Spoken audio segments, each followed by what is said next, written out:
if you're feeling like there's crunchy times or sticky times, use that as an indication. Okay, maybe I don't know enough about myself, or maybe I don't know enough about my peer or my teammate. Let me take this week and really see if I can better understand what makes them tick, what gets them going. What can I do to adjust to their styles and communication preferences? The following podcast is produced by Growth Stack Media. Hey everyone, welcome to a brand new episode of Badasses in Tech, your number one destination for professional growth. I'm your host and favorite mentor, Summer Mitchell. We're talking all things managing workloads this month. If you haven't heard our previous episodes on tips and strategies for managing a busy work season, I encourage you to check them out as we'll be building on some of those techniques today. And if you like what you hear, don't forget to like and subscribe on the platform you're tuning into. All right, so today we're talking all about communication preferences. For the sake of keeping things simple, I'm going to break communication preferences down into two buckets: bullet points and details. We'll identify which bucket you and your teammates fall into, and we'll dive into some examples of how the two can work better together. We have our first bucket, which is our details bucket. Those who prefer the details, tend to want as much background as possible. They tend to want this detail in a very organized and structured way, right? They tend to appreciate that all of this information is given to them with enough time in advance. That way, they can analyze, really dig into some of the details, and form their own thoughts and decisions before being ready to discuss in a meeting. These are, based on my research, some of the key traits, but please let me know if I'm missing any other traits for our details communicators, right? Then we have our second bucket, our bullet points bucket. These are folks who prefer bullet points and really just want the facts. They want the main takeaways summarized in short, succinct points, or the TLDR. Oftentimes, some sort of visual or a diagram or an example of what the end goal may look like is appreciated for our bullet points communicators, right? Anything to help them, and I'm air quoting, see and feel what is being discussed. And I put this emphasis on that because bullet point communicators like to make decisions right there in the moment based on gut feel, right? And appreciate a constant sense of movement or action. And again, this is based on research that I have done. Please let me know if I'm missing any other traits that our bullet point communicators tend to prefer, right? So now that we've identified in a very simplified way, I'm very conscious of that, which bucket we may fall into, I'm going to talk a little bit now about how we can make these communication preferences work for us. And I'll talk about my own experience, then I'll leave us with some things we can try as soon as you're done listening. So for me personally, I am a bullet points person. I know, and if you tuned into our previous episode, that details drain me, right? Because I know that, I dedicate my mornings, I'm also an early bird, or some of those peak energy time slots that I am aware of in my day, I reserve that time to dig into the pertinent information that I need to know in order to do my job and in order to make the best decisions, the wisest decisions possible. So that's one way I tap into my communication preferences to plan my day, right? So not only do I dedicate my mornings or the time that I know I need, I also know that I need to make sure that no matter what I'm doing, I'm energized. I'm in a good frame of mind. I'm ready to dig into the details. Maybe I just finished a nice cup of coffee, or I'm coming back from a walk, or I'm listening to the new Doja Cat. She seems to really get me going these days. But whatever it is, I'm ready to do it, and I'm ready to dig into those details or those tasks that drain me, right? Additionally, when I'm working with others, whether they are bullet point people or detail people, I make sure I let my preference be known in some way, shape, or form. So for example, say I get a calendar invite, right? Just plopped on my calendar, and in the calendar invite, it's a bunch of detail, bunch of links. There's really not any sort of quick takeaway or really any structure that comes along with the invite. And, this is a moment you have two options, or I have two options. I could either get upset, let it ruin my day, right? Throw a hissy fit, start talking about, oh my gosh, how could so-and-so do this? Who do they think they are? I can't make sense of this. Or I can do the work that we've been talking about over the course the last few weeks or so, and really tap into, okay, I know personally that I'm not going to be able to make sense of this. It's not on my team member to know how I prefer to receive information.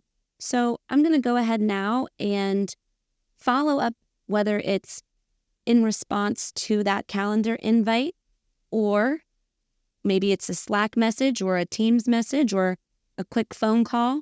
Hey, thank you so much for sending over that calendar invite. I'm really looking forward to discussing this project further and moving things along. Can you, just for the sake of making sure we're all on the same page, do you mind? I noticed there was a lot of information to suss through.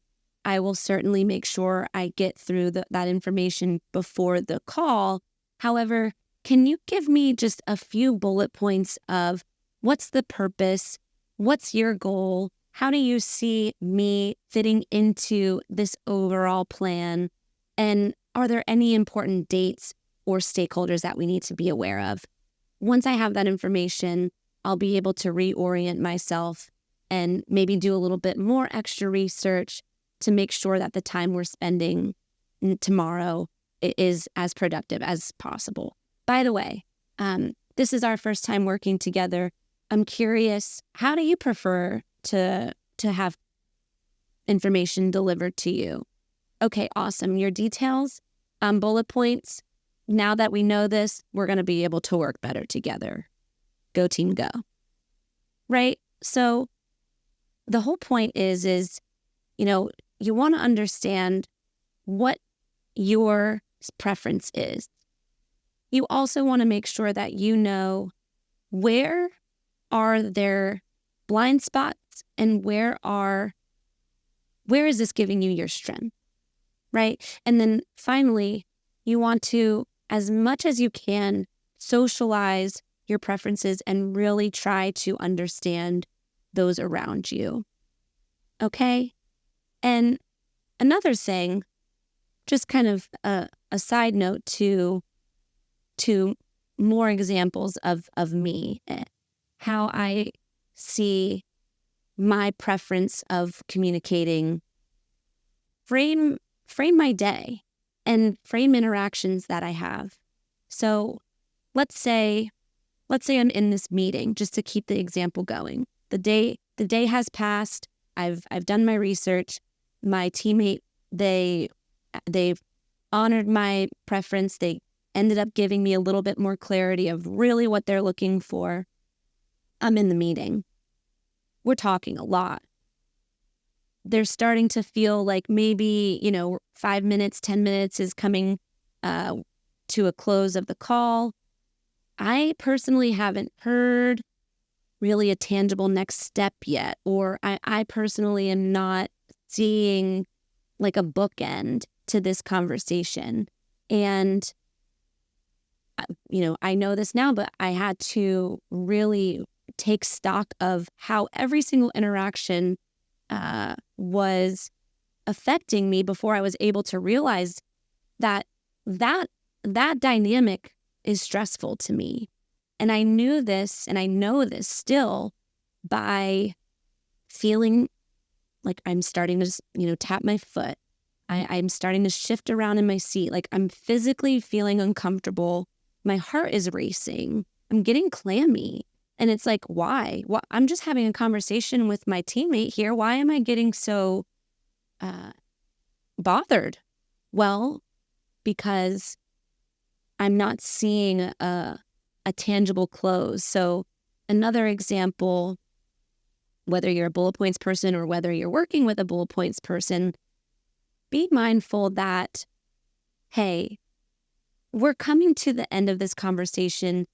Can we spend the next 5 minutes talking about what is the key takeaways? What have we decided here? And what is going to be the next step?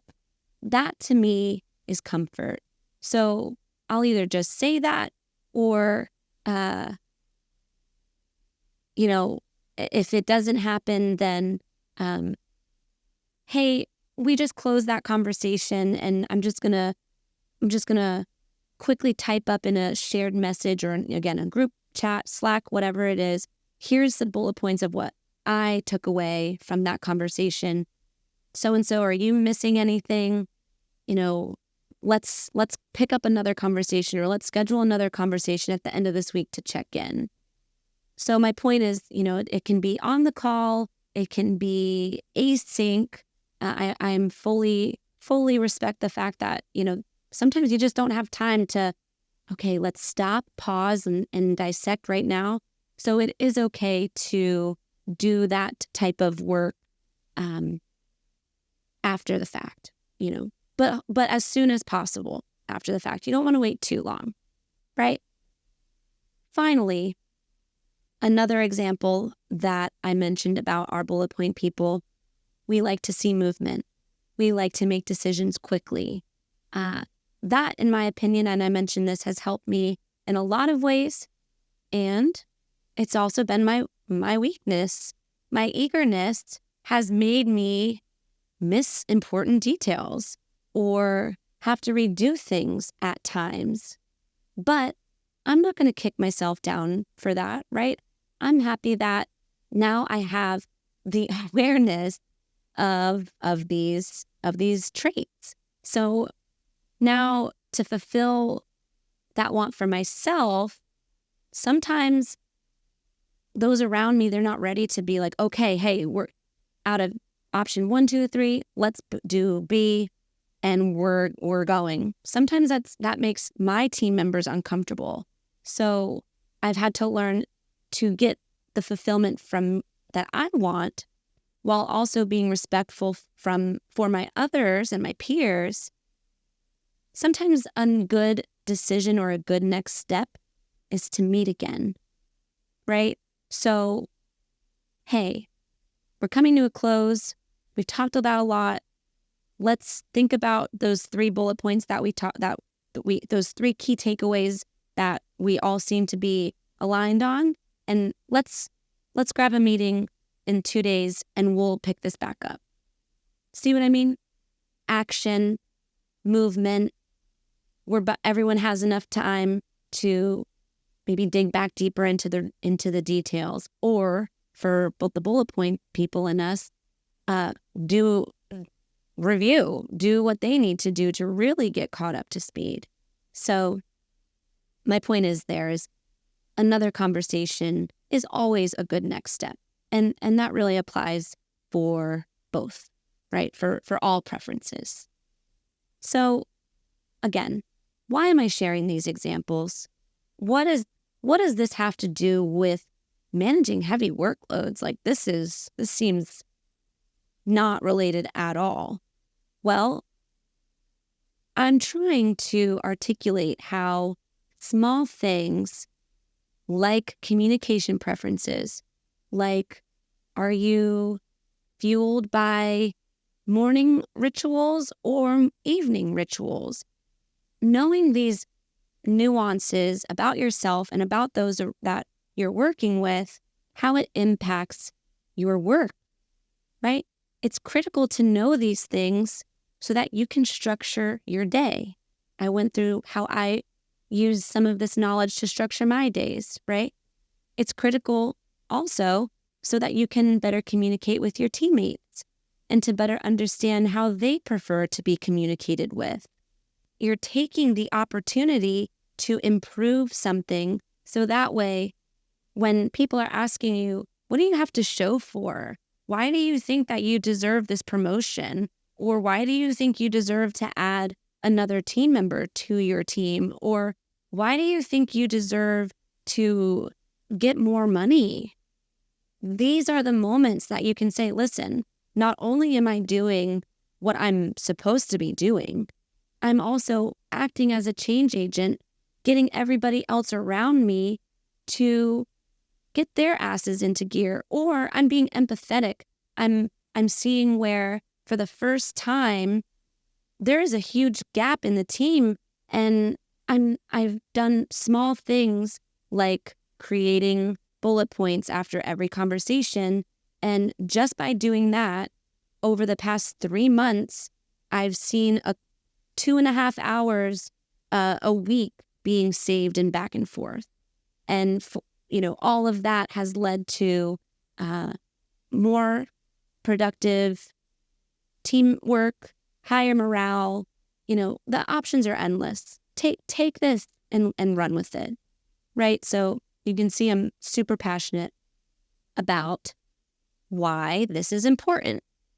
And another thing I'll say before I hop into some of those practical tips that I promised you all is I don't think we prioritize this work or give ourselves enough time in our day to really seek this stuff out about ourselves and about our teammates or our clients or our bosses or our executives, especially in such tough times. We have no idea what people are going through outside of work. I read an article the other day where we're seeing record-breaking reports of loneliness, depression, mental health issues. I mean, it makes sense. There's lots of new and scary and just big things are happening around us. So why not make an effort to connect with those that you're interfacing with 80% of your life at the moment? Like this is your current reality. So take a minute. Remember, we're all humans. We're all here to seek connection, to be understood. So if you're feeling like there's crunchy times or sticky times, use that as an indication. Okay, maybe I don't know enough about myself, or maybe I don't know enough about my peer or my teammate. Let me take this week and really see if I can better understand what makes them tick, what gets them going, what can I do to adjust to their styles and communication preferences. That way, we're all doing this in harmony. We're making the best out of this situation. We're playing to each of our own unique strengths, skills, experiences. Oh, and by the way, now that you have this extra knowledge about your teammates, when you find yourself in a position where you need help, now you know exactly, oh, I need help with this particular thing. I need somebody who is skilled in something completely opposite than me. I need somebody who's going to really dig into the details. I need somebody who's going to challenge my thinking a little bit I need somebody who has a little bit more of a creative eye, who can see more of the big picture and help us get to the end so that I'm not getting just stuck in the weeds here, right? Now you can tap those people in. So if you don't know, now you know. And like I said, please spend some time today getting to know one new thing, just one new thing. It'll make a difference. I promise. Okay. So we're going to dive a little bit into the next section of this episode. We've just identified our preferences.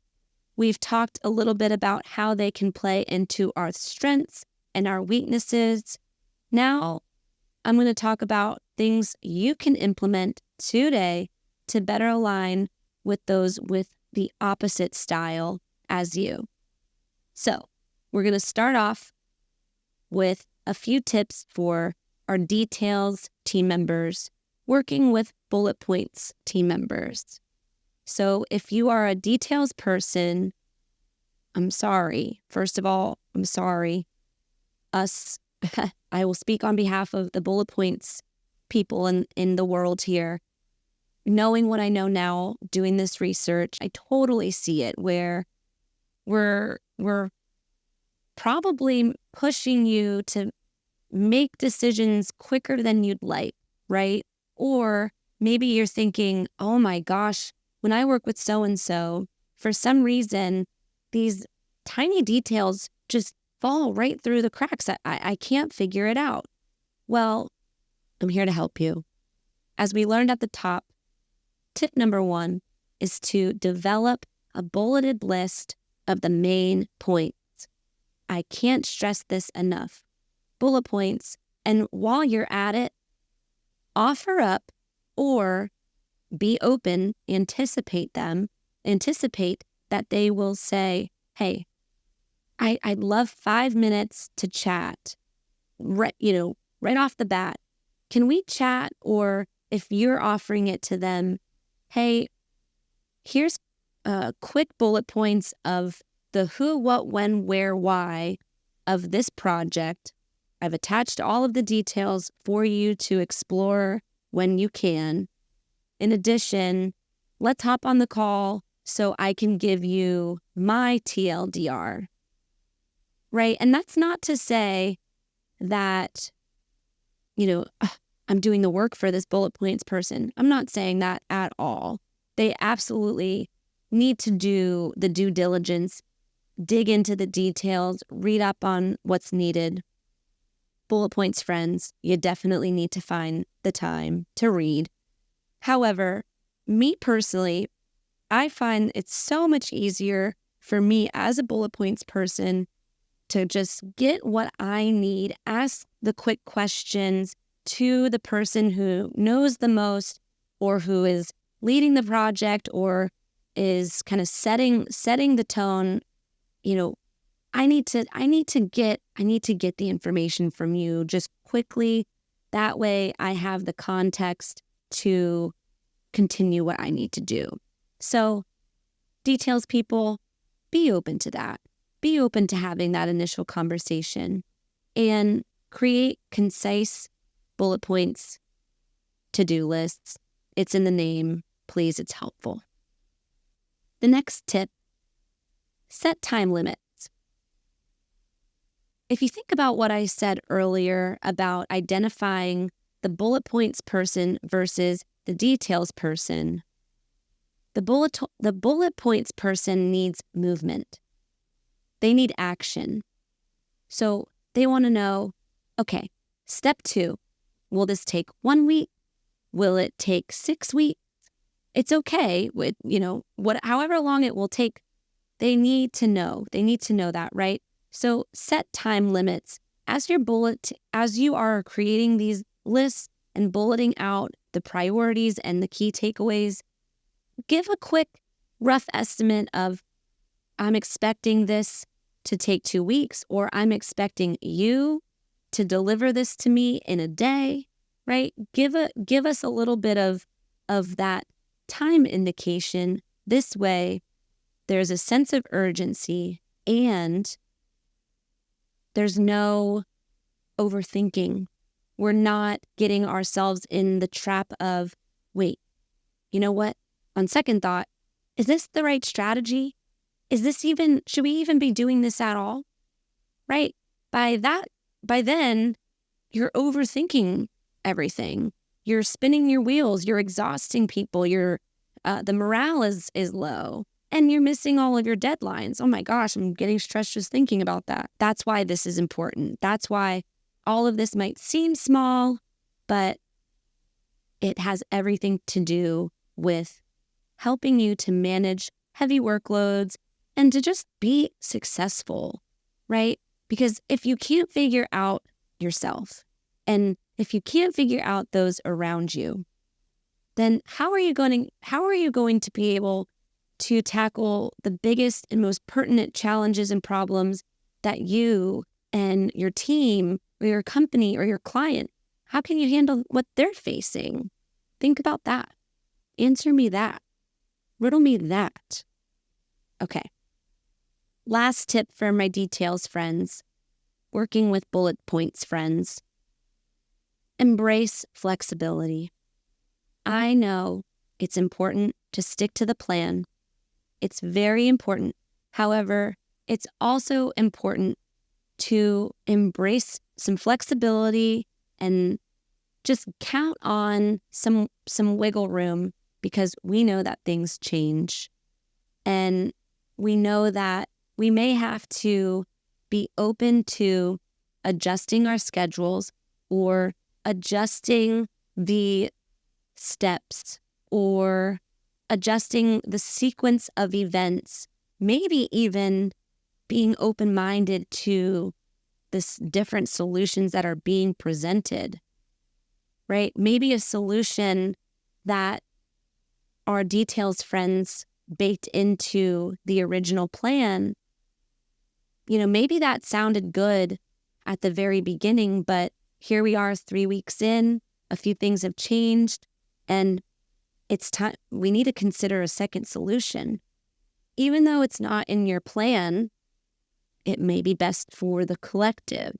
So if you're feeling, and again, taking inventory of your body and what is fueling you and what's frustrating you and draining you, if you're in a position where things are being discussed and you're feeling resistant, take a breath. Take a breath. Try to embrace, okay, you know what? There may be many ways to go about what we're doing here. I'm going to be open-minded. I know we talked about one idea and it was a good one. We'll always have that idea as a backup or a follow. We can fall on that, but now it seems like, you know what, we're going in a new direction. I just need to give myself the time and let this happen, and maybe now I can go back and dig into some of these new details and better understand why this is going to work. Okay? I'd love to know if that's helpful, and please, if there are any other tips that you all have implemented that have helped you or that you would love for your details team members to know, please let us know. Share the wealth. All right, so now we're going to jump into a few tips for our bullet point team members working with our details team members. Bullet points people, it's time. It's time to create a comprehensive plan. And if you didn't tune into 2 episodes ago, please do. I give you my tried and true template for what I call a work back plan. So that way, everybody that you're working with has the clear steps, the purpose, the goal, the owners, the date, timelines, the approaches. There's no room for error. Also, I am ensuring that we're having regular check-ins along the way. So that way, if there are questions or if there are challenges or blockers or new information that's coming up, We can check in. We can talk about it. We can brainstorm. Hey, oh man, maybe we need to call in so-and-so who we haven't even considered up until this point, right? So bullet points, people, you're working with your details friends. Number one, develop that plan, right? Get the regularly scheduled check-ins. Make sure that you are giving all of the details, right? They want this organized. That's why the structure, I have found the work back plan that I talked about 2 episodes ago, I find that structure works very, very well, right? The next tip, allocate buffer time. It's important to factor in time for any unexpected complexities or competing priorities. This way, we're enabling ourselves and our team to manage unexpected changes without derailing the entire plan.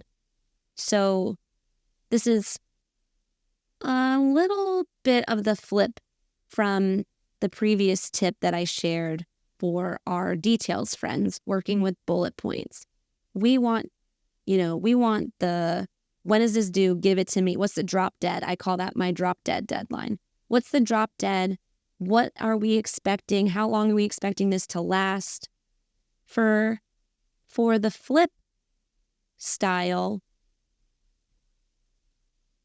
I would encourage to create some buffer time, add a little bit of maybe a day or two. Tell your teammates that the deadline, is really 2 days before it actually is. Because they might need more time. They might need more time to sit with this information, really form their own opinion, assess what they're doing. It's not fair to make the person that you're working with honor your drop dead deadline like it's theirs. This is what I learned about, myself as a bullet points person. You can't expect the people that you're working with to be just like you. So you might want the urgency. You might want that drop dead. You might want just the facts, but that might stress your teammates out. See how just these little things, right? It all impacts the larger goal. So my point is, give everybody a little bit of extra buffer. And the third piece, just because us bullet point people, we're quick, right?